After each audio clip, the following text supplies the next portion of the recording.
వి gold trusted gold buyers. మీరు తాకట్టు పెట్టిన బంగారాన్ని విడిపించి ఈ రోజు ఉన్న మార్కెట్ ధరకు కొనబడును. ట్రంప్ 2.0 చాలా స్ట్రాటజిక్ గా వచ్చినట్టు అర్థం. అంటే ఈ గ్యాప్ లో 4 ఏళ్లలో ట్రంప్ చాలా కసరత్తు చేస్తుంటారంటారా? ఆయన చెప్పారు, ఆయన అధికారంలోకి వచ్చిన 2 రోజుల్లో యాక్షన్లోకి వచ్చారు.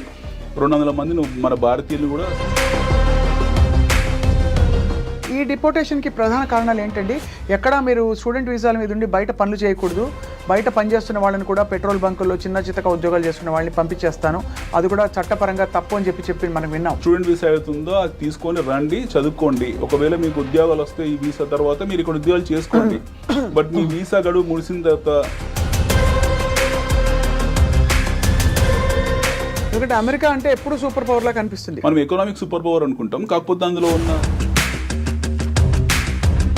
ఇలా మెచ్యూరిటీస్ ఎక్స్టెండ్ చేస్తూ వడ్డీలు ఆల్మోస్ట్ $50 ట్రిలియన్ అప్పుల్లో ఉంది అమెరికా. ఎవరు మాట్లాడరు ఈ విషయాలు. Almost shocker for America was deep seek shocker అంటే అమెరికా పెద్ద షాకర్ ఇచ్చింది. China technology basic staple food దగ్గర, ఈ దువ్వెళ్ళ దగ్గర, అద్దాల దగ్గర, బొట్టు బిందీల దగ్గర, గాజుల దగ్గర వరకు పరిమితమైంది. వెళ్ళినా అక్కడ ఉద్యోగం వస్తుందా లేదా ఆ కోర్సుకి అని నిర్ధారించుకుని పంపించాలి. ఆ సర్టిఫికేషన్ కోర్సులు అన్నీ మన దగ్గర మన అమీర్పేటలో కూడా ఉన్నాయి. నిజం చెప్పాలంటే క్రిప్టో కరెన్సీ పరిస్థితి ఎలా ఉంది ఆ ట్రంప్ 2.0లో? మన దేశంలోనే దాదాపు 2 కోట్ల మంది డైలీ ట్రేడర్స్ ఉన్నారు. అందులో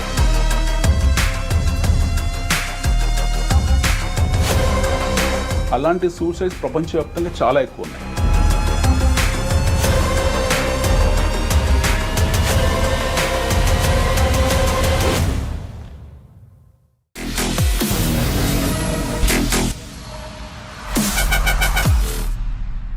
welcome to this candid conversation. Trump 2.0 విధానాలు అందరినీ, అంటే ప్రపంచవ్యాప్తంగా విశ్లేషకుల్ని, సామాన్యులని, మేధావుల్ని అందరినీ కూడా అబ్బురపరుస్తున్న విధంగా ఉన్నాయి.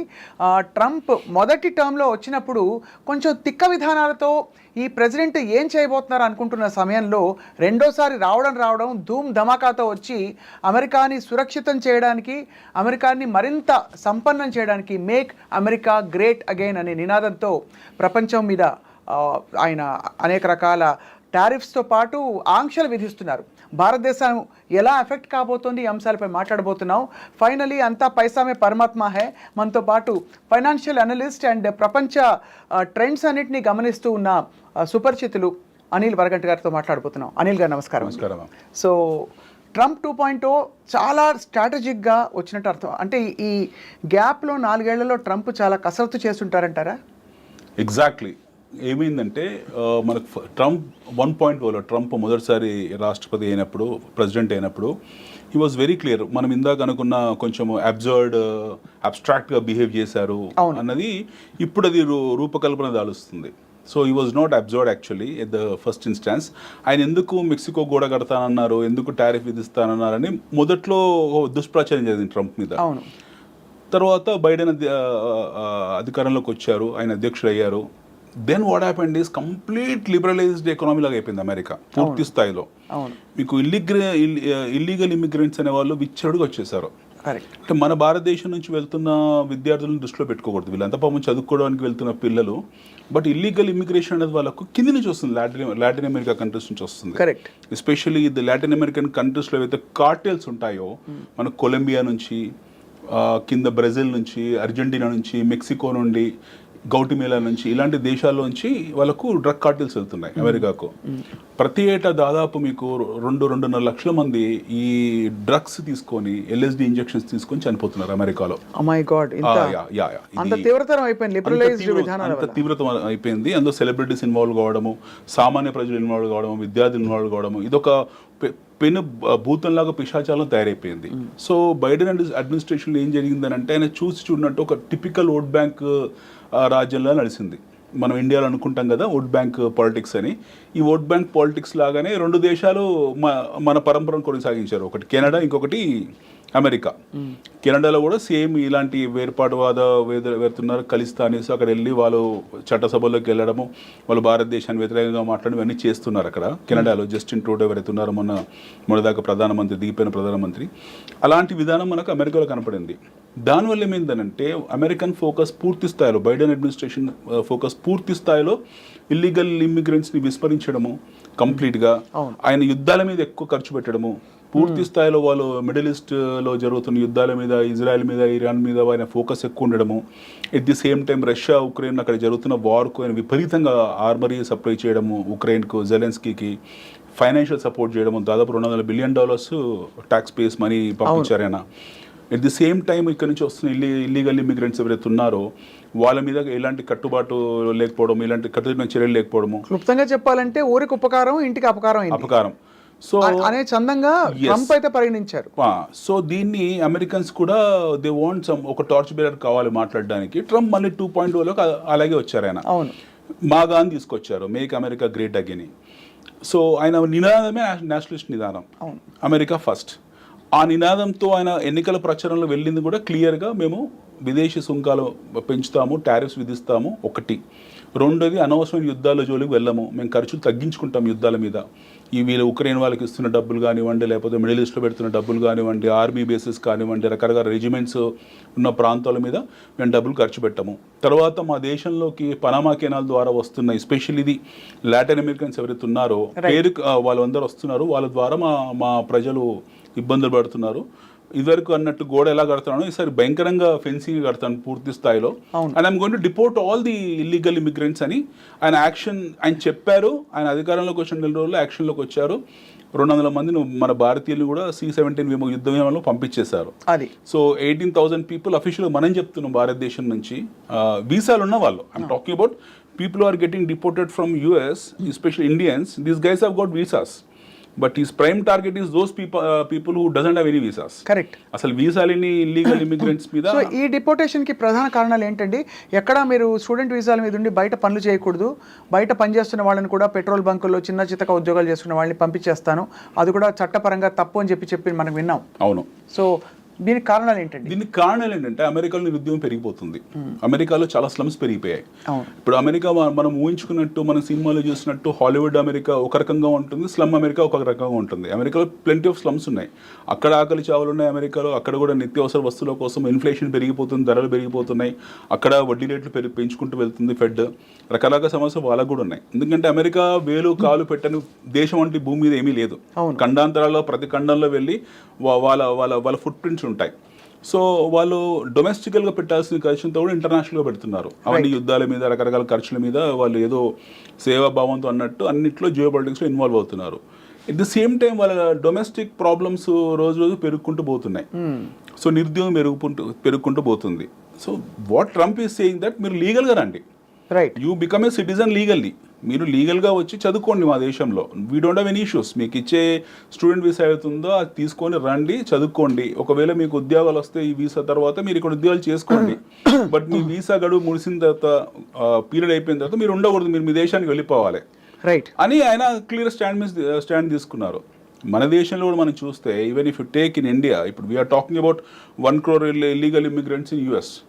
వాళ్ళు అంటే గ్రేప్ వైన్ ఏం జరుగుతుందని అంటే, అమెరికాలో దాదాపు 1 కోటి మంది ఇల్లీగల్ ఇమిగ్రెంట్స్ ఉన్నారు. అందులో దాదాపు 78 లక్షల మంది లాటిన్ అమెరికా నుంచి వచ్చారు. ఆల్మోస్ట్ 40 లక్షల మంది మెక్సికో నుంచి ఉన్నారు అని వాళ్ళు ఒక ఫిగర్ చెప్పుకున్నారు. మన దేశం నుంచి 6-7 lakhs ఏదో ఇల్లీగల్ ఇమిగ్రెంట్స్ ఉన్న స్టూడెంట్ వీసా మీద ఒక ఫిగర్ అవుతుంది, ఒక అంచనా ఉంది. 18,000 మన ప్రభుత్వం చెప్పింది. 80,000 వాళ్ళు ఎట్లా డిపాజిట్ చేస్తారు. ఆ మిగిలిన 5-6 lakhs మెంబర్స్కి ఒకవేళ ఉద్యోగాలు చూసి ఎట్లయిపోతే వెల్ అండ్ ఫైన్, లేకపోతే వాళ్ళు కూడా డిపోర్ట్ అవుతారు. ఫస్ట్ థింగ్, మన దేశంలో తీసుకున్నా కూడా వీ హ్యావ్ ఆల్మోస్ట్ ఆన్ రికార్డ్స్లో ఏమీ లేవు. దాదాపు 2-2.5 కోట్ల మంది బంగ్లాదేశ్ నుంచి, మయన్మార్ నుంచి ఇండియాలో ఉన్నారు ఇల్లీగల్ ఇమిగ్రెంట్స్. ఇప్పుడు మన విద్యార్థులు అమెరికాకి వెళ్ళే వాళ్ళు కనీసం వీసాలు ఉన్నాయి.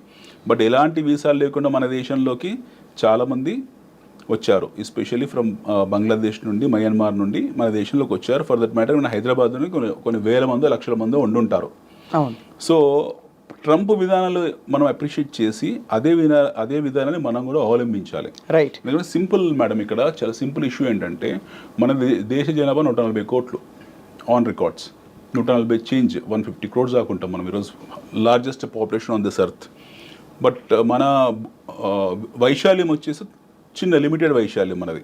అమెరికా వచ్చేసి మనకన్నా 4 రెట్లు పెద్దది వైశాల్యం ఇన్ టర్మ్స్ ఆఫ్ జియోగ్రఫీ. వాళ్ళ జనాభా మన దాంట్లో 1/4 ఉంటుంది. 25 కోట్లు 30 కోట్లు జనాభా వాళ్ళది.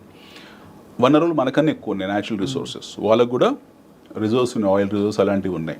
They have very strongest economic backup ఉంది. అంత ఉన్న అమెరికానే వాళ్ళ ఆధిపత్యం కోసము ఈ చిన్న విషయాన్ని ఇంత సీరియస్గా తీసుకొని డిపోర్ట్ చేస్తున్నారంటే, లిమిటెడ్ వైశాల్యం కంపారిటివ్లీ ఉన్న మన దేశము, లిమిటెడ్ రిసోర్సెస్ ఉన్న మన దేశము 2 కోట్ల మందిని భరించడం అనేది అసలు ఆమోదయోగ్యం కాదు. రెండోది ఏంటంటే, వీళ్ళందరూ కూడా మన పేద ప్రజల తాలూకు ఫెసిలిటీస్ వాడుకుంటున్నారు. మన ఫ్రీ బస్సులు వాళ్ళే వాడతారు, మన రేషన్ కార్డ్స్ వాళ్ళే వాడతారు, వాళ్ళకి ఆధార్ కార్డులు వచ్చి ఉంటాయి, పాన్ కార్డులు వచ్చి ఉంటాయి, స్టాక్ మార్కెట్లో ట్రేడింగ్ చేస్తూ ఉంటుంటారు వాళ్ళు. మీరు మేజర్ సిటీస్ ఏమన్నా తీసుకోండి, వాళ్ళు బంగ్లాదేశీలా లేకపోతే మన వెస్ట్ బెంగాల్ వాళ్ళ మనకు తెలియదు. బట్ చాలామంది ఇక్కడికి వచ్చారు, అక్కడిక్కడ శాంతి భద్రత విఘాతం కూడా చేశారు వాళ్ళు డెఫినెట్గా.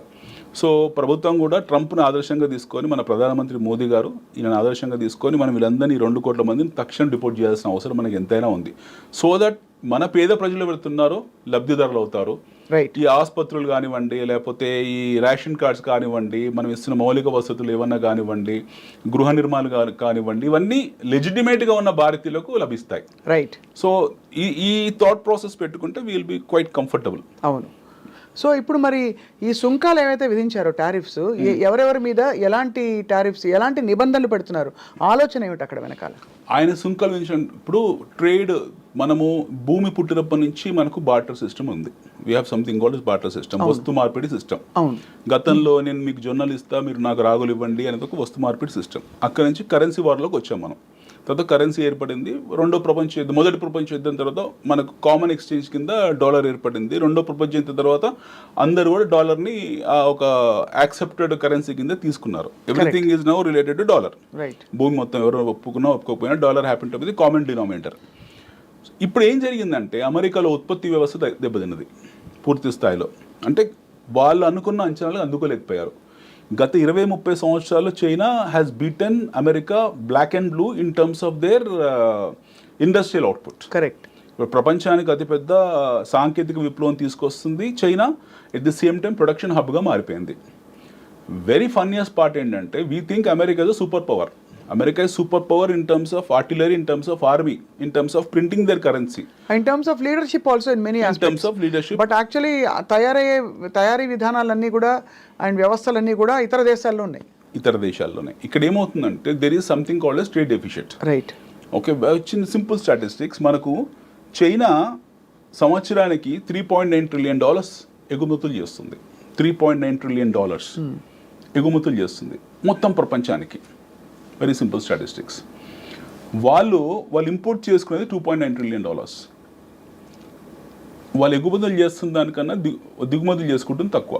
అవును. అంటే దే ఆర్ ఇన్ సర్ప్లస్. అవును. $3.9 trillion ఎగుమతులు చేస్తున్నారు. At the same time $2.9 trillion మాత్రమే వాళ్ళు దిగుమతులు చేసుకుంటారు. అంటే dependency on other nations is very less. 30% లెస్. వేరేజ్ అమెరికా ఈ ఫిగర్లో వాళ్ళు ఎక్స్పోర్ట్ చేస్తుంది $2.1 trillion, వేరేజ్ వాళ్ళు ఇంపోర్ట్ చేసుకుంటుంది $3.2 trillion. ఓకే. అంటే యాక్చువల్లీ రివర్స్ అయింది ఆల్మోస్ట్ సిచువేషన్. 30% డెఫిషిట్లో యుఎస్ ఉంది. భారతదేశం కంపేర్ చేసుకుంటే మనం ప్రపంచానికి ఎగుమతులు చేస్తుంది $540 billion ఎంత ఉంది, దిగుమతి చేసుకుంటుంది 560 ఎంత ఉంది. మనం ఒక 5% ట్రేడ్ డెఫిషిట్లో ఉన్నాం. మనం 5% ట్రేడ్ డెఫిషిట్లో ఉన్నాం. అమెరికా 30% ట్రేడ్ డెఫిషిట్లో ఉంది. ఒక అగ్రరాజ్యం ఎప్పుడైతే ఎక్కువ దిగుమతులు చేసుకొని తక్కువ ఎగుమతులు చేస్తున్నప్పుడు వాళ్ళ ట్రేడ్ డెఫిసిట్ ఏర్పడుతుంది. అంటే వాళ్ళ డాలరే ప్రపంచానికి కామన్ డినామినేటర్ అనే డాలరే సమస్యలోకి వెళ్ళిపోయింది. కానీ డాలర్ పెరుగుతుంది కదా, అంటే విత్ రిగార్డ్ టు ఇండియా అంటారా? రిగార్డ్ టు ఇండియా ప్రపంచవ్యాప్తంగా డాలర్ పెరుగుతుంది. అదే మరి డాలర్ పెరుగుతున్నప్పుడు how can then it is also negative impact for US. Okay. Dollar వాళ్ళ కామన్ డినామినేటర్ వాళ్ళకి పెరిగినంత మాత్రం వాళ్ళు బెనిఫిట్ అవుతారని కాదు. ఇప్పుడు వాళ్ళు రేపు పొద్దున ట్రేడ్ చేసిన డాలర్నే చేయాలి. అవును. సో డెఫినెట్లీ డాలర్ అది శుభ పరిణామం ఏం కాదు. అమెరికా కూడా ఏం శుభ పరిణామం కాదు, మనకు కూడా కాదు, ఎవరికి కాదు. అయితే ఇక్కడ ఏమవుతుందనంటే, when China is exporting almost $4 trillion exports to the world, అంటే ఇంత చైనా మీద డిపెండెన్సీ పూర్తి స్థాయిలో అమెరికాకు పడిపోయిన తర్వాత వీళ్ళు భయపడడం స్టార్ట్ చేశారు. ఎందుకంటే చైనా ఏం చేసింది, అమెరికా ఏం చేసింది, చైనా నుంచి ఎక్కువ ఇంపోర్ట్ చేసుకున్న ప్రతిసారి కూడా వాళ్ళకు ఫెడరల్ రిజర్వ్ బాండ్స్ క్యాష్ రూపంగా కాకుండా రిజర్వ్ బాండ్స్ ప్రింట్ చేసి వాళ్ళకి ఇచ్చేవాళ్ళు, బిచ్చలవిడిగా ఇచ్చేశారు. ఈ నెల 26 తారీఖు 27వ తారీఖులో ఒక $9 ట్రిలియన్ మెచ్యూరిటీ వస్తుంది అమెరికాలో. ఈ మెచ్యూరిటీని ఎలా చేస్తారనేది ఇంకా క్లారిటీ రాలేదు. We don't know how they are going to clear it off. Mostly extend చేస్తారు దాన్ని. ఇలా మెచ్యూరిటీస్ ఎక్స్టెండ్ చేస్తూ వడ్డీలు ఆల్మోస్ట్ వాళ్ళకి $50 ట్రిలియన్ అప్పుల్లో ఉంది అమెరికా. $50 ట్రిలియన్ వాళ్ళ ఎకానమీ కన్నా, వాళ్ళ జీడిపి కన్నా ఎవరు మాట్లాడరు ఈ విషయాలు, ఎవరు మాట్లాడరు. Nobody speaks. ఎందుకంటే అమెరికా అంటే ఎప్పుడు సూపర్ పవర్ లా కనిపిస్తుంది. ఆర్మీ సూపర్ పవర్ కదా యాక్చువల్లీ. అమెరికా అనేది ఆర్మీ సూపర్ పవర్. కరెక్ట్. మనం ఎకనామిక్ సూపర్ పవర్ అనుకుంటాం. కాకపోతే అందులో ఉన్న హాలోస్ ఏవైతే ఉన్నాయో, అందులో ఉండే నెగిటివ్స్ ఏవైతే ఉన్నాయో దాన్ని చర్చించారు. ఎందుకంటే అమెరికా ఎప్పుడైనా సరే ఏదైనా సమస్య రాగానే వాళ్ళు ఆంటివ్స్ చేసేస్తారు. ఆటోమేటిక్గా వాళ్ళకి ఏదైనా ఇంటర్నల్ ఇష్యూస్ వచ్చాయి, ఎకనామిక్ క్రైసిస్ వచ్చింది, ఆటోమేటిక్గా ప్రపంచంలో ఏదో ఒక మూల ఒక యుద్ధం వస్తుంది. అమెరికాలో ఏదో సమస్య వచ్చింది, అదే రోజు మనకు కువైట్లో ఏదో ప్రాబ్లం జరుగుతుంది. అదే అంటారు కదా, అమెరికాకి జలుబు చేస్తే ప్రపంచంలో వేరే వాళ్ళు తుమ్ముతారు. సో అలాంటి పరిస్థితిలో ఉంటుంది. ఇప్పుడు ప్రపంచం అలా లేదు. ప్రపంచం చాలా మటుకు మారింది. ఇప్పుడు ట్రేడ్ అండ్ కామర్స్ మారింది, ఇన్నోవేషన్స్ మారాయి. ఇన్ఫాక్ట్ మొన్న biggest almost shocker for America was deep seek shocker అంటే అమెరికా పెద్ద షాకర్ ఇచ్చింది ఎవరికి, ఈ సుంకాల విధంగా సడన్గా 10% అడిషనల్ టారిఫ్ పెడుతున్నామని చెప్పేసి వీళ్ళు అమెరికన్స్ అన్నారు. ఇప్పుడు అమెరికన్స్ 10% టారిఫ్స్ అడిషనల్గా పెడుతున్నామని చెప్పారు. చైనా వాళ్ళు దే ఆర్ మెంటలీ ప్రిపేర్డ్, వాళ్ళకు కూడా తెలుసు. సో అమెరికా స్ట్రెంగ్త్ ఏంటి, టెక్నాలజీ. వాళ్ళ దగ్గర ఉన్న టెక్నాలజీ. ఇప్పుడు ఎలన్ మస్క్ ఆయన కంట్రోల్లోనే చాలా మటుకు ఆయన ఆల్మోస్ట్ యాక్టింగ్ ప్రెసిడెంట్ లాగే ఉన్నారు. ఆయన ఆర్టిఫిషియల్ ఇంటెలిజెన్స్ ఇలాంటి అన్నింటిలో ఆయన అందవేసి చేయగా. ముఖేష్ అంబానీ గారు ఎలాగో అన్నట్టు అంటారు. ముఖేష్ అంబానీ, గౌతమ్ అదానీ చాలా చాలా చిన్నవాళ్ళు అంటే కంపేర్ టు మనకి వాళ్ళు వ్యవస్థ నడుపుతున్నారని ఒక నానుడి. ముఖేష్ అంబానీ, గౌతమ్ అంబానీ ప్రధానమంత్రి ఎప్పుడు డయాస్ మీద తీసుకెళ్లి పరిచయాలు చేయడం కానీ, లేకపోతే ఆయన నాకు ఈయన రైట్ హ్యాండ్ అనో లెఫ్ట్ హ్యాండ్ అనో, లేకపోతే నేను లేనో నా బెస్ట్ ఫ్రెండ్ అని ఎప్పుడు చెప్పుకోలేదు. కానీ ఎలాన్ మస్క్ విషయంలో అలా చెప్పారు. ఎలాన్ మస్క్ విషయంలో ఆయన ప్రచారంలో ఆయనే ఉన్నారు, ఆయన నిర్ణయాధికారాలు ఆయన చేతుల్లో ఉన్నాయి, చాలా మటుకు నిర్ణయాలు తీసుకుంటున్నారు. సో అమెరికన్ వ్యవస్థలు ఏంటంటే అక్కడ ప్రధానమంత్రులు ఒక developed economies. We have 3 kind of economies ఉంటాయండి. డెవలప్డ్ ఎకానమీస్ డిఈ అంటాం మనం, ఎమర్జింగ్ మార్కెట్స్, అవును, బ్యాక్వర్డ్ నేషన్స్ పక్కన పెట్టేసేయండి. ఇన్ఫ్లేటరీ కంట్రీస్, వెనిజులా ఇలాంటి దేశాలు లెక్కలో మనం సోమాలియా, వెనిజులా ఇలాంటి దేశాలు లెక్కలో తీసుకోకూడదు.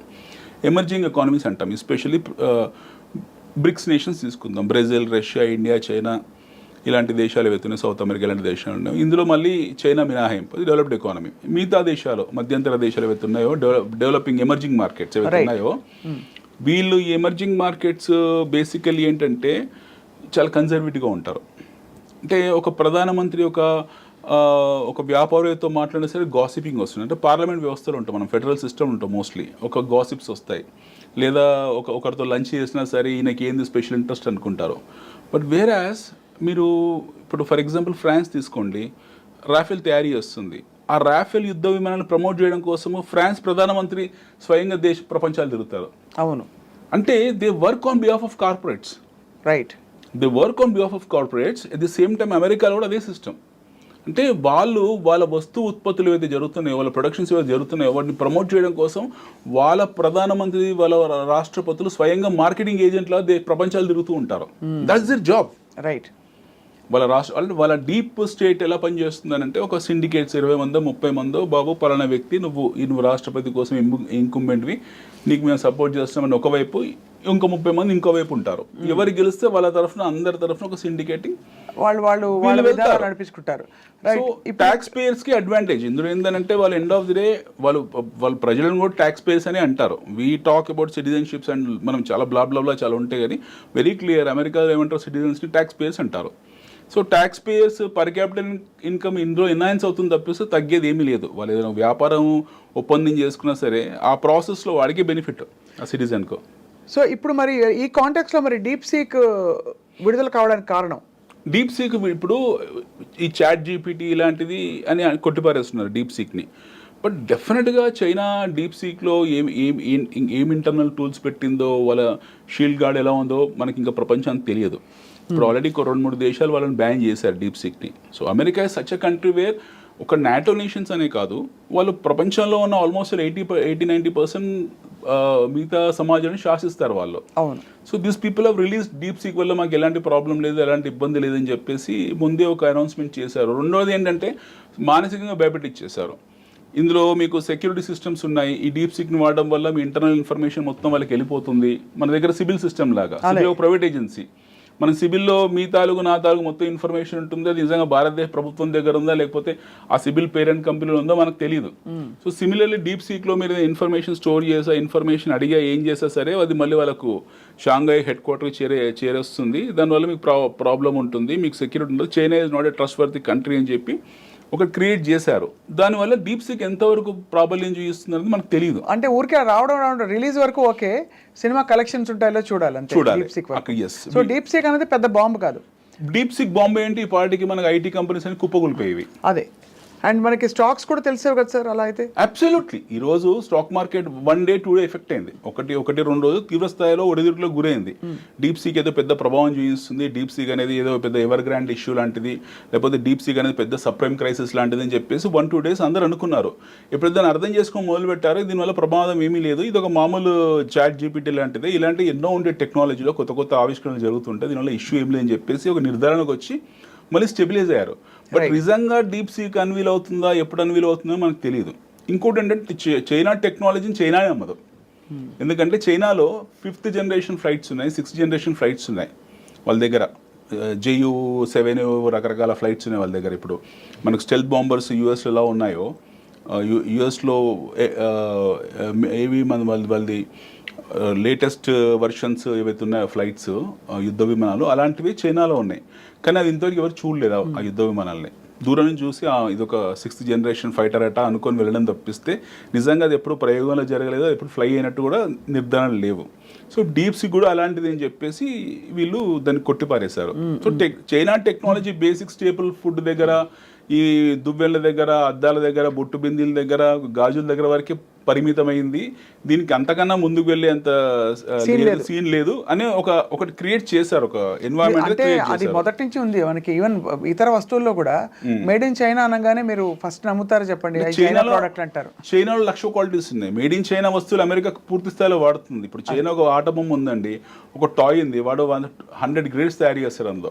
ఒక పిల్లలు ఆడుకునే చిన్న కారు బొమ్మ ఉంది, వాడు అమెరికా పంపించే ఒక క్వాలిటీ ఉంటుంది, ఇండియా పంపించే ఒక క్వాలిటీ ఉంటుంది, శ్రీలంక పంపించే ఒక క్వాలిటీ ఉంటుంది. అంటే బయింగ్ ఎబిలిటీని బట్టి grade 1, grade 2, grade 3. So what ever is exporting US, it is the best quality పంపిస్తారు. మన పర్చేసింగ్ ఎబిలిటీని బట్టి మనకు పంపిస్తారు. మన బ్యాట్లు ఉంది, దోమల బ్యాట్లు, అది వారం రోజులు కానీ పని చేయదు. బట్ చైనాలో దోమల బ్యాట్ 5-6 ఏళ్ళు వస్తుంది. So China produces according to market conditions, they produce the equipment according to the market demand. Right. So వాళ్ళ పర్చేసింగ్ ఎబిలిటీని బట్టి వస్తూ ఉంటుంది. మన మంచి బట్టలు, బ్రాండెడ్ బట్టలు కావాలంటే ఎక్కువ డబ్బులు పెట్టాలి, అదే బట్టలు మనకు తక్కువ రేట్లో కావాలంటే తక్కువ క్వాలిటీలో కొనుక్కోవాలి. అవును. So China is definitely a threat in terms of economic affairs. China is a very strong country. So ఇప్పుడు ఈ సుంకాలు విధించడం అందరినీ మళ్ళీ తన ఆధిపత్యం చాటుకోవడానికి అమెరికా మళ్ళీ టు రెస్టోర్ అమెరికా ఆధిపత్యం చాటుకోవడం కన్నా కూడా వాళ్ళు స్టెబిలైజ్ చేసుకునే ప్రయత్నం చేస్తున్నారు. అంటే ఒక డిస్టెబిలైజ్ అయిన పరిస్థితిలో ఉన్నట్టు గ్రహించుకున్నారు. వాళ్ళు ఒక 30% ట్రేడ్ డెఫిసిట్ లో ఉన్నారు. 30% ట్రేడ్ డెఫిసిట్ అంటే జోక్ కాదు. మనం 5% ట్రేడ్ డెఫిసిట్ కి మన ఇన్ఫ్లేషన్ ఎక్కడికి వెళ్ళిపోయింది. ఇమాజిన్, ఇది వినడానికి కూడా చాలా విచిత్రంగా ఉంటుంది. అమెరికా లాంటి దేశము చైనా మీద పూర్తి స్థాయి, చైనా లేదా అన్ని దేశాల మీద పూర్తి స్థాయిగా డిపెండ్ అయిపోయి అంత పెద్ద దేశం, అంత అగ్రరాజ్యము 30% ట్రేడ్ డెఫిసిట్లో ఉంది. మరి ఏ రంగాలలో వాళ్ళు అక్కడ విస్తరింపజేస్తారు మేక్ ఇన్ అమెరికా కింద? ఇప్పుడు వాళ్ళు చెప్పింది ఏంటి, మీరు మా దేశంలో ఏ వ్యాపారం చేసుకోవాలనుకున్నా సరే మా దగ్గర ఇండస్ట్రీ పెట్టండి. They have come to like our, మన స్థాయికి వచ్చేసారు, ఇప్పుడు భారతదేశ స్థాయికి వచ్చేసారు. They are inviting people to come and set up industry. Yeah please. So వాళ్ళకి basically healthy immigration they are encouraging. Very simply saying, professionals ఎవరైతే ఉంటారో లేదా మంచి స్టూడెంట్స్ ఎవరైతే ఉంటారో, you please come to our country. Right. మీరు మా దగ్గర చదువుకోండి, వ్యాపారాలు చేయండి, ఉద్యోగాలు చేయండి, but come in a legitimate way. అదే మీరు అన్ని డ్యూ డిలిజెన్స్ అన్ని ఆ బ్యారికేడ్స్ అన్ని పాస్ అయ్యి పద్ధతి ప్రకారం రండి మా దేశంలోకి. అంతే తప్పిస్తే వీసా గడువు ముడిచిన తర్వాత మా దగ్గర ఉండిపోయి పెట్రోల్ బంక్లో పనిచేస్తా, హోటల్లో వెయిటర్గా పనిచేస్తే కుదరదు. ఎందుకంటే ఎండ్ ఆఫ్ ది డే మళ్ళీ మేము భరించాలి. అదే మీ మీ మీ తాలూకు ఖర్చుల్ని, మీ తాలూకు రవాణా సౌకర్యాలని, మీ తాలూకు సబ్సిడీస్ మేము భరించాల్సి ఉంటుంది మా ట్యాక్స్ పేయర్స్. అందుకే దయచేసి మీ దేశాలకు వెళ్ళండి అయ్యా బాబు. ఒకవేళ మీరు మీకు మీ వల్ల మాకు ఉపయోగం ఉందనుకుంటే మేమే మీకు అధికృతం చేస్తాం, మీరు అక్కడ ఉండొచ్చు. So they are very clear. They want only useful people who will build the economy. Absolutely they want skill craftsmanship. కావాల్సింది నైపుణ్యం ఉన్న వనరులే తప్పిస్తే అనవసరంగా అక్కడ వెళ్ళి మేము డిపెండ్ అయిపోతా, పారాసైట్ లాగా ఉండిపోతా, పరాణజీవులు అయిపోతుంటే వద్దని కుదరదు, మీరు మాకు ఓట్ బ్యాంక్ వద్దని చెప్పేసి వాళ్ళు క్లియర్ డిసిషన్ తీసుకున్నారు విషయం. మీరు మామూలుగా ఇన్వెస్ట్మెంట్స్ గురించి అన్ని మాట్లాడుతుంటారు అనిల్ గారు. క్రిప్టో కరెన్సీ పరిస్థితి ఎలా ఉంది ఆ ట్రంప్ 2.0లో? మీరు క్రిప్టో అంటే మీరు ఏం అర్థం చేసుకుంటున్నారు? క్రిప్టో కరెన్సీ అంటే జనరలీ అంటే ఇట్స్ లైక్ ఎనీ అదర్ ఇన్వెస్ట్మెంటే, కానీ దానికి ఏంటంటే మనకి దాని అప్స్ అండ్ డౌన్స్ ఇతర స్టాక్స్ ఉన్నట్టు మెజరబుల్ కాదు. It is at much larger level అనిపిస్తుంది. మీరు చెప్పండి. మీరు చెప్తే ఆశ్చర్యపోతారు. మన భూమి మీద మొత్తం 205 కంట్రీస్ ఉన్నాయి. మనకు 180 కరెన్సీస్ ఉన్నాయి. వీ హ్యావ్ 180 రిజిస్టర్డ్ కరెన్సీస్, అంటే నోటిఫైడ్ కరెన్సీస్, ఆమోదించబడ్డ కరెన్సీలో. అందులో ట్రేడ్లో ఉన్నాయి, అంటే క్వాంటమ్ ట్రేడింగ్లో ఉన్నాయి ఒక 8 to 9 కరెన్సీస్ ఉంటాయి. ఆ 8 to 9లో మనం లేము, రూపీ లేదు. డాలర్ ఉంది, పౌండ్ ఉంది, పౌండ్ స్టెర్లింగ్ ఉంది, American dollar, UK pound sterling ఉంది, యువాన్ ఉంది, ఎన్ ఉంది, ఇలాంటివి కొన్ని ఉన్నాయి. ఈవెన్ దినార్ కూడా ఉంది, రూబుల్ కూడా ఉంది. ఈ మధ్యలో మనం కూడా వచ్చాం లేటెస్ట్గా 7th, 8th, 9th ర్యాంక్లో ఉన్నాం మనం కూడా ఈ కామన్ ఎక్స్చేంజ్ డినోమినేటర్లో. But whereas digital currency model 1983, 84లో ఎప్పుడైతే సృష్టించారో క్రిప్టో కరెన్సీ, ఇది చాలా చిన్న స్టడీస్ చెప్తుంది, ఆశ్చర్యపోతారు వినడానికి కూడా. ఈరోజు ప్రపంచవ్యాప్తంగా ఆల్మోస్ట్ 11,200, 11,300 క్రిప్టో కరెన్సీస్ ఉన్నాయి. మీరు కూడా తయారు చేయొచ్చు క్రిప్టో కరెన్సీ. ఓ ల్యాప్టాప్ కూర్చొని మీ మైండ్లో దోచింది కూర్చొని ఒక 5-6 గంటలు మీరు మంచి ఇంటలెక్చువల్ అయ్యి ఉంటే, ఓ వారం రోజులు 10 రోజులు కూర్చొని ఉంటే మీరు ఒక క్రిప్టో కరెన్సీ తయారు చేయొచ్చు. Crypto currency can be manufactured or made or created by anybody. Right. There are 11,500 cryptocurrencies which are registered, and I mean which are there in this world. So what drives the fluctuations? అయితే ఏమైందంటే when crypto as a digital currency 1980sలో దాన్ని సృష్టించారు. 1983 or 84 ఆ టైంలో దాన్ని crypto currency సృష్టించారు. అప్పటికి మనకి ఇంటర్నెట్ వ్యవస్థ అనేది ఇంత విస్తృతంగా లేదు. సో అది యాక్టివ్ కావడానికి 1995, 96, 97లో యాక్టివ్ అయింది. మొదటి క్రిప్టో కరెన్సీ వచ్చేసి బిట్ కాయిన్. దాన్ని తయారు చేసింది అమెరికన్ అనుకుంటా, బట్ ఒక జపానీస్ పర్సన్ ఏం చేశాడు, దానికి ఒక మోడల్ క్రియేట్ చేసి క్రిప్టో కరెన్సీ మోడల్ క్రియేట్ చేసి చైన్ బ్లాక్ సిస్టంలో పెట్టి దాన్ని మైనింగ్ అంటారు. ఇది కొంచెం అర్థం చేసుకోవాలి వాట్ ఈజ్ మైనింగ్ అని. సో ఈ క్రిప్టో కరెన్సీని అతను మోడిఫై చేసి దాన్ని చైన్ బ్లాక్ సిస్టంలో పెట్టాడు. ప్రపంచవ్యాప్తంగా అప్పటికి క్రిప్టో గురించి ఐడియా లేదు. 2010లో అనుకుంటా, సమ్వేర్ ఇన్ 2010 బిట్ కాయిన్ 10 బిట్ కాయిన్లకు 2 పిజ్జాలు కొన్నారు. 10 బిట్ కాయిన్లకు 2 పిజ్జాలు కొన్నారు. 2 pizzas ఫర్ 10 బిట్ కాయిన్స్.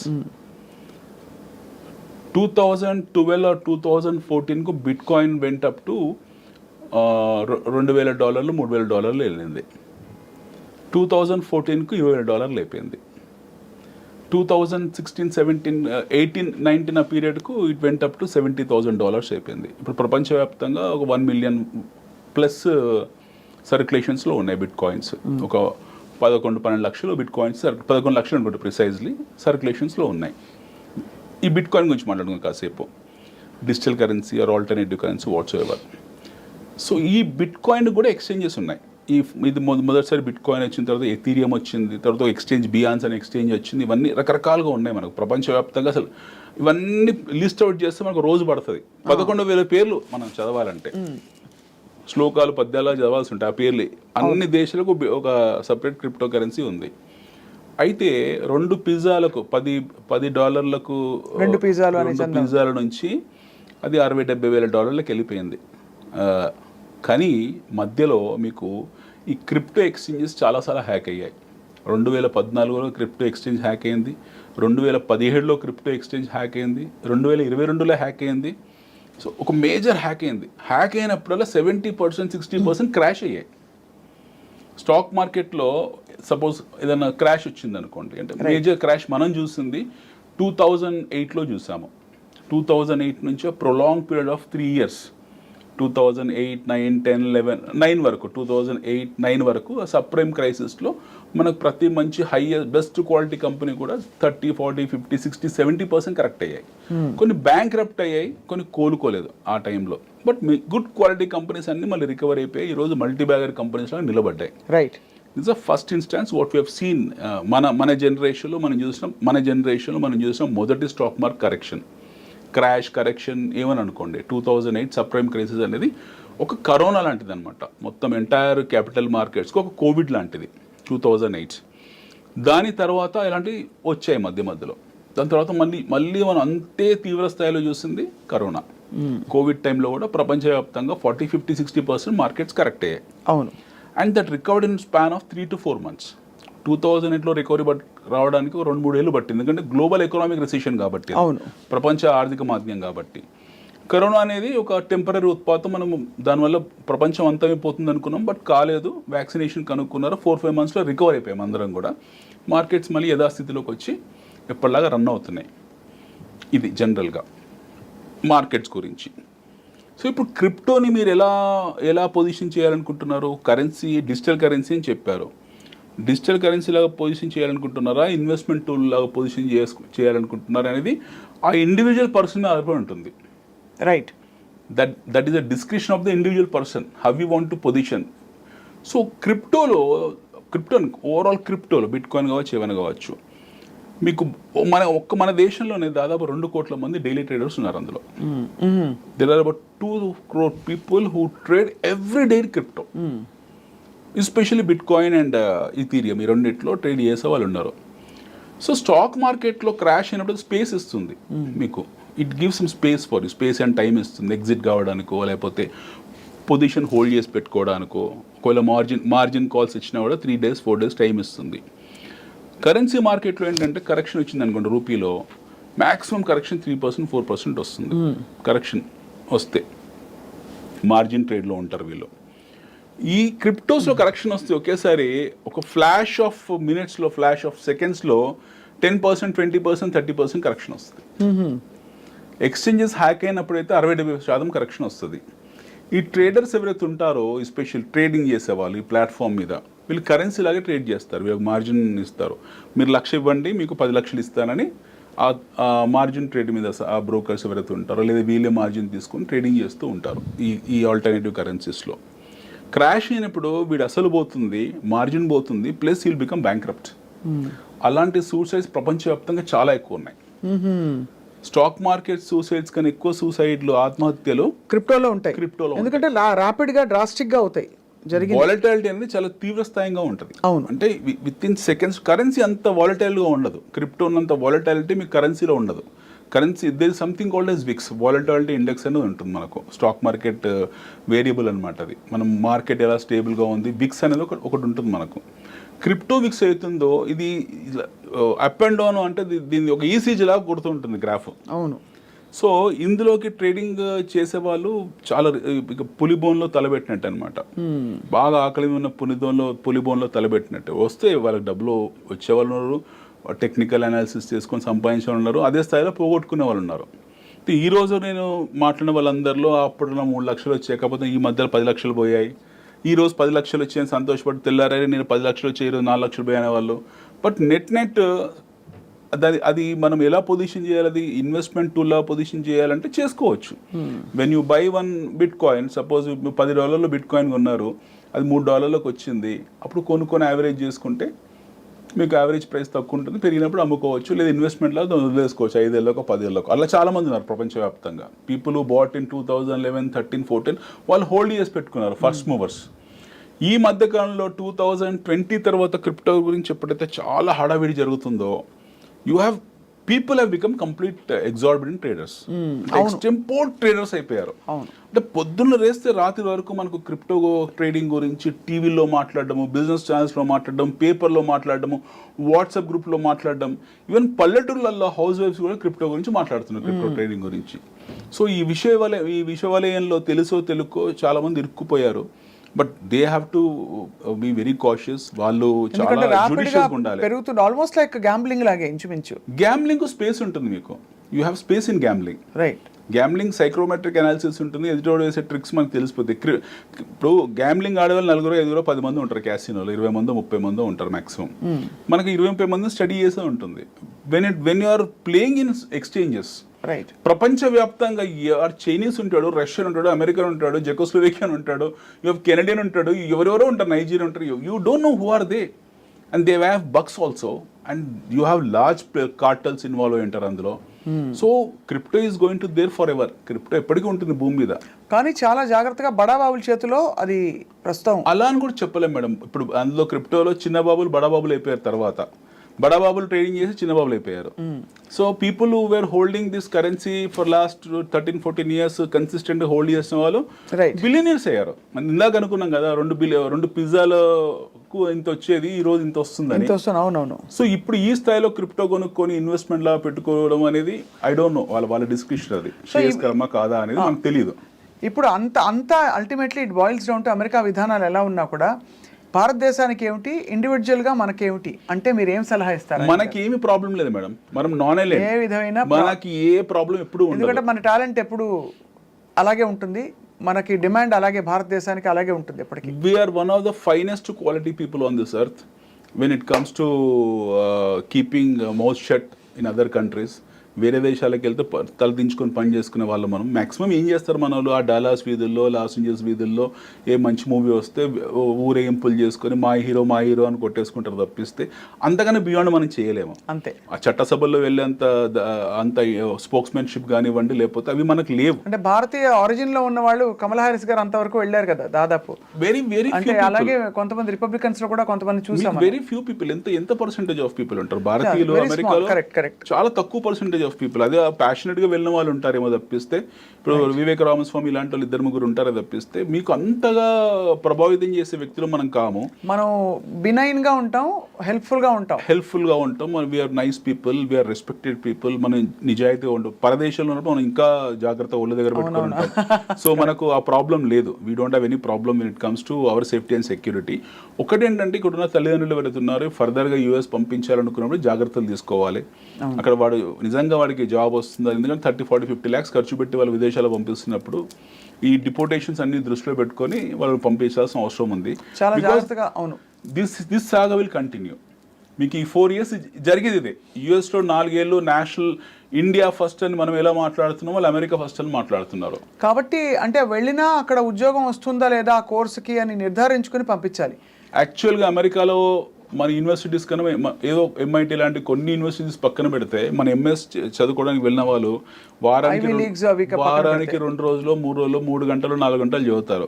ఆ ఎడ్యుకేషన్ సిస్టమ్, ఆ సర్టిఫికేషన్ కోర్సులు అన్నీ మన దగ్గర మన అమీర్పేటలో కూడా ఉన్నాయి. నిజం చెప్పాలంటే అవి టంగ్ క్లీనర్ లాంటి సర్టిఫికేట్లు అవి. సో వాటిని బేస్ చేసుకున్న వాళ్ళకి అక్కడ ఉద్యోగాలు చెల్లుబాటు మోర్ ఇంపార్టెంట్. వాళ్ళకి అక్కడ చెల్లుబాటు ఉంది కాబట్టి సర్టిఫికేట్ చెల్లుబాటు ఉండి ఉద్యోగం వస్తే వెల్ అండ్ ఫైన్ మేడం. ఒకవేళ వాళ్ళకి ఆ సర్టిఫికేట్ ఉద్యోగం రాలేదు అనుకోండి, వాడు ఇండియాకి వచ్చాక మళ్ళీ వాడు బేసిక్ డిగ్రీ మీదే ఉంటుంది. నేను అమెరికాలో ఎంఎస్ చేశారంటే మన కంపెనీస్ యాక్సెప్ట్ చేయవు. ఎందుకంటే వీఆర్ మన దగ్గర మన ఎంట్రీ బ్యారియర్స్ చాలా ఎక్కువ.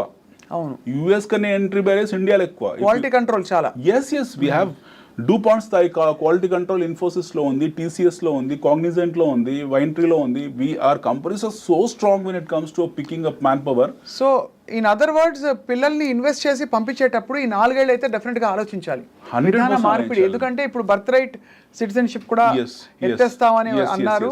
19 ఫిబ్రవరి నుంచి అది అమల్లోకి వస్తున్నారు. అది ఎంతవరకు దానికి 22 రాష్ట్రాల్లో ఆమోదం లేదని కూడా తెలుస్తోంది. But never the less Trump has really strengthened the walls of America. He's trying to create a barricade. He's trying to create a barricade that you cannot just go and intrude. ఒకటి ఇల్లీగల్గా intrusion అనేది పూర్తి స్థాయిలో అతను ఆపేస్తున్నాడు. Panama కెనాల్ని కూడా తీసుకునే ప్రయత్నంలో ఉన్నారు. వాళ్ళ సిస్టర్ అంటే వాళ్ళు దే ఆర్ సో, అంటే కొన్ని విధానాల్లో నిర్ణయాలు తీసుకున్నప్పుడు చాలా హార్ట్లెస్గా ఉండాల్సి వస్తుంది అంటారు కొన్ని విధానపరమైన నిర్ణయాలు. You take the example of Canada వాళ్ళ సిస్టర్ నేషన్ అంటారు అమెరికాకు, కెనడాకు. అలాంటి కెనడా మీదనే ట్రంప్ వెళ్ళి సుంకాలు విధించేశాడు. నిన్న రాత్రి మళ్ళీ రిట్రైవ్ చేశారు మొన్న రాత్రి. Otherwise he went and tax even Canada also. So he is not sparing anyone. అంటే Americans is a representative of Americans. American deep state is not sparing anyone. వాళ్ళ సిబ్లింగ్స్ కూడా స్పేర్ చేయట్లేదు. వాళ్ళు Canada లాంటి వాళ్ళని tax చేస్తున్నప్పుడు మనం nothing వాళ్ళ ముందు. Right, final question Anil garu, which is a very pertinent question. Who is the number 1 super power in the world అంటే ఏం చెప్తారు? Or who is going to be in the next 10 years? Next America ఉంటుంది. అమెరికానే Obviously, ఉంటుంది. it's America. China ఎంత ప్రయత్నించినా America No, ఆధిపత్యం China, మాత్రం India, ఎవరు- Russia will never be in the race. Even next 10 years or next 20 years అయినా సరే we will become economic superpower. There is no Doubt thought about in that. Yes, innovation. ఎందుకంటే America is a army face అండి. America is not just a dollar face. America is an army face. అమెరికాలో ఉన్న advance navy seals లాంటివి, లేకపోతే destroyers లాంటివి, అమెరికాలో ఉన్న ballistic, వాళ్ళ దగ్గర ఏమని మనకు తెలియదు, వాళ్ళ న్యూక్లియర్ వెపన్స్ ఇలాంటివి మనకు తెలియదు. They are so strong. వాళ్ళ దగ్గర ఏరియా 51 లాంటిది ఉంది, అక్కడ ఎలాంటివి చేస్తున్నారో మనకు తెలియదు. కానీ ఇతర ఇప్పుడు అరబ్ కంట్రీస్ పట్ల వీళ్ళ విధానాలు ఎలా ఉండబోతున్నాయి అని అరబ్ కంట్రీస్ పట్ల అంటే ఇప్పుడు టెర్రరిజం అవన్నీ జరిగిన నేపథ్యంలో, ఎందుకంటే ఐ థింక్ 9/11 తర్వాత చాలా కఠినతరం చేశారు. They really strengthened the protocol, security protocols మొదలుకొని ఇప్పుడు మళ్ళీ ఆ తర్వాత అటువంటి పెద్ద ఇన్సిడెంట్ జరగకపోగా చిన్న చిన్నవి చెదురుమెదురుగా, మొన్న ఒక ట్రక్ వెళ్ళి మీరు చూసే ఉంటారు, అతను డ్రైవ్ చేసుకుంటూ వెళ్ళిపోయి he declared that he was from the ISIS. If this will continue, if America ఈ విధానాలు కంటిన్యూ చేసుకుంటూ పోతే, ఈ టర్మ్ కాదు అంటే ఈ ట్రంప్ 4, ఇది సెకండ్ టర్మ్ 2.0, మనలాగా 3, 4, 5 టైమ్స్ ఉండదు వాళ్ళ దగ్గర, 2 సార్లు కాబట్టి. తర్వాత వచ్చే వ్యక్తి ఎవరైతే ఉంటారో, నెక్స్ట్ ప్రెసిడెంట్ ఆఫ్ అమెరికా ఎవరైతే ఉంటారో, ఒకవేళ ఇదే విధానం కంటిన్యూ చేసుకుంటే ఒక 15-20 yearsలో దుబాయ్ మీకు ధారావి అవుతుంది. Dubai will become another Dharavi. Dubai is happened to be economic hub of the world at this point in time. Right. Okay, America is trying to shift everything to America. They are identifying these locations. వాళ్ళ locations identify చేసుకుంటున్నారు. Next 15 years 20 yearsకు ఎలా ఉండాలని ముందే plan చేశారు. వాళ్ళ ప్రణాళిక వాళ్ళకి కరెక్ట్గా ఉంది. Their oil dependency has come down drastically. వాళ్ళు ఇప్పుడు గల్ఫ్ దేశాన్ని ఆయిల్ డిపెండెన్సీ కోసం ఏం ప్రాకులాడట్లేదు. Now Trump has told the drill అని ఒక మాట అనేసాడు. We have enough fossil fuel reserves.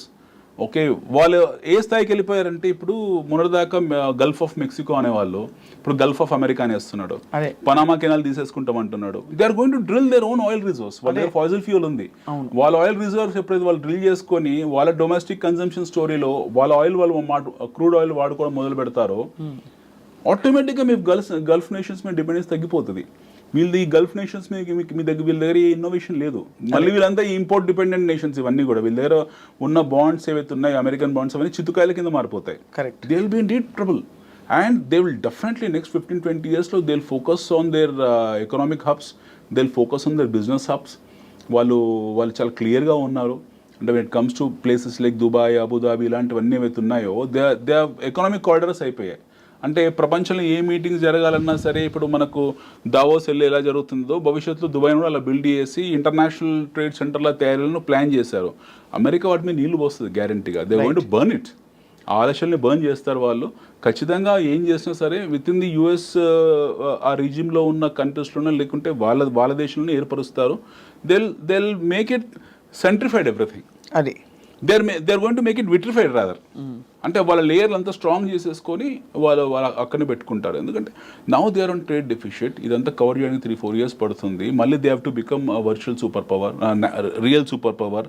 ఈలోగా మనకు రష్యా లాంటి దేశాలు ఉన్నాయి, చైనా లాంటి దేశాలు ఉన్నాయి, ఎమర్జింగ్ నేషన్ లైక్ ఇండియా లాంటివి ఉన్నాయి. మళ్ళీ ఇది థ్రెట్ కాకూడదు వాళ్ళకు. So these 3 countries should not become threat to America. So that they have to act like that. అది వచ్చే 10-15 సంవత్సరాలు వాళ్ళు అలాగే యాక్ట్ చేయాల్సి ఉంటుంది. నేషనలిస్ట్ అనేది ఒక ఫేస్ మాత్రమే. But end of the day వాళ్ళ డీప్ స్టేట్ థింకింగ్ ఏంటంటే వాళ్ళ ఆధిపత్యం, ఎస్, ఆర్థిక ఆధిపత్యం కూడా, ఆర్థిక ఆధిపత్యం, మిలిటరీ ఆధిపత్యం. మిలిటరీ ఎట్లా ఆధిపత్యం వాళ్ళది. అవును. సో ఆర్థిక ఆధిపత్యం ఫైనలీ వాళ్ళ డెస్టినేషన్ అనిపిస్తుంది. చాలా very interesting and very very informative session Anil గారు. సో ఈసారి తప్పకుండా మీతో మళ్ళీ మనం of course ultimately it boils down to మనం ఎలా అభివృద్ధి చెందాలి, ఆర్థికంగా ఎలా ఎదగాలని. సో ఈ అంశాలపై మనం దృష్టి పెడదాం నెక్స్ట్ సెషన్లో. Thank you so much. Thank you ma'am. Thank you.